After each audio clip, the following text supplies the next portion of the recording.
Okay. News making round about this monkeypox. Should we be afraid? Is it another COVID in the making? Is there going to be another lockdown? What is really happening again? My beautiful people, this is what I'm going to talk about on this video today about monkeypox. Its mode of transmission. Should we be afraid? What do we need to do to prevent, to protect ourselves? And remember, prevention is always cheaper, better, and safer than cure. That's what I have for you on Nursing with Abby today. Stay tuned on this particular episode.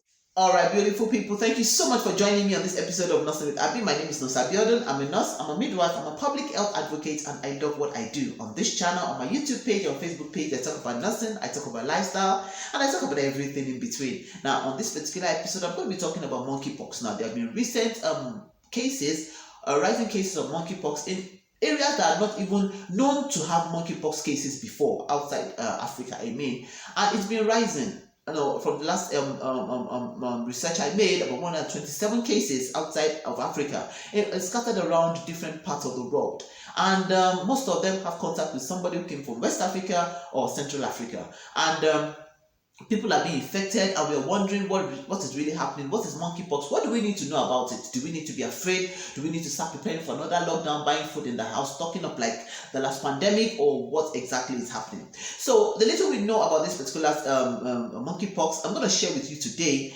I need you to know that it could be possible that definitely they'll be updating on this information as to how the research goes on to get better clarity about this particular situation or disease condition. But right now, what we know about it is, number one, monkey virus is also called orthopox, and it's monkeypox virus caused by monkeypox virus, and it's a disease caused by monkeypox virus, like I said. And it's actually a milder form of smallpox. Yes, it's a milder form of smallpox. It was first discovered in 1958 amongst research institutes where within the colony of monkeys, okay, and I think that's where the name originated from. But sincerely, monkeypox is not only transmitted amongst monkeys to human beings, it will also be transmitted amongst humans and lower animals, which could include squirrels, bushmeats, rats, squirrels, rodents generally. And we know in some part of Africa, rodents or all these squirrels are, they're delicacies for people in that region. So what exactly really happened that made people, gain so much recognition? In 1970, there was a 9-year-old boy who was diagnosed with monkeypox, and it gained worldwide recognition then, and a lot of people started, working on it and thinking about what really is the problem. But we've been having cases of the 9-year-old boy was from Democratic Republic of Congo, which is in Central Africa. So how is this actually transmitted? Because even right now we have cases already in the United Arab Emirates, we have in Israel, and UK, US, and some other areas. So what exactly is the mode of transmission? Now, it's actually transmitted from the animal to humans. That's zoonosis.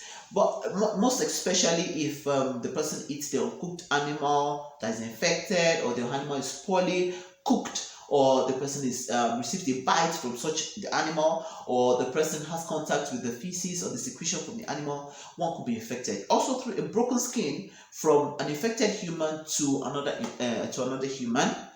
We could also have an infected person can transmit through his beddings or materials or clothes to another person.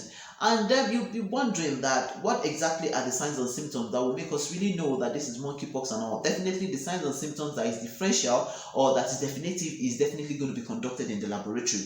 But we have cases of rashes, which is very, very typical. The rashes of monkeypox is actually very, very typical. It has vesicles in it. It's more like a smallpox rash, okay, that has some fluid inside the vesicle like that, and then after a while the fluid bursts open, and then the sides starts to dry and form scabs, and that's the particular characteristic of monkeypox infection. And the scab could also transmit infection, and then the incubation period is between, some people say, 5 to 21 days of infection. Now, incubation period means that the time from the person is infected till the time symptoms start to show.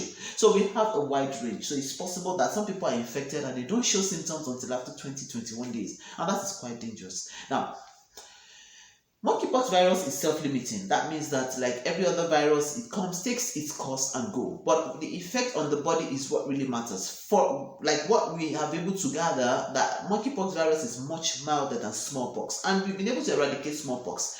But with researches that have been shown, it shows that those who were actually vaccinated with smallpox virus has lesser chances of getting this monkeypox virus. So I think a lot of government of the nations will have to invest in smallpox smallpox vaccine. To try to control the virulence or the epidemiology in different countries.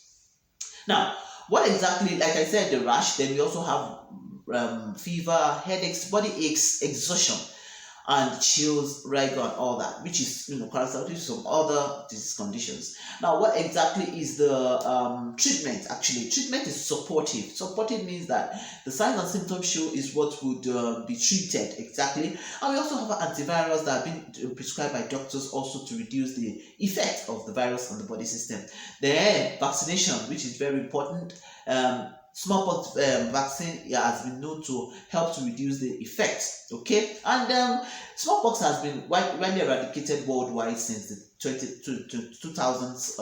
Yeah, but this monkeypox now, I think it's like a variation or something. So we really have to, our hands should be on deck. But should we be afraid? Of a truth, prevention is always better and cheaper and safer than cure. Right now, it's not an endemic or epidemic, let me put it that way, but it's important for us to always ensure that we reduce the mode or the risk of transmission because of the immunocompromised amongst us. Because monkey virus actually infects on people and it takes its course and go, especially for healthy individuals. But what about those that are immunocompromised? That's the issue that we are having. For those who are immunocompromised, they might have severe illnesses emanating from monkeypox virus or monkeypox infection. So it is important for us to boost our immunity by drinking lots of water, by ensuring adequate rest, ensuring adequate exercise, a balance between sunshine and fresh air, ensure that you take a balanced meal, ensure that if you're sick, you stay at home, and you need to report to the doctor if symptoms do not subside.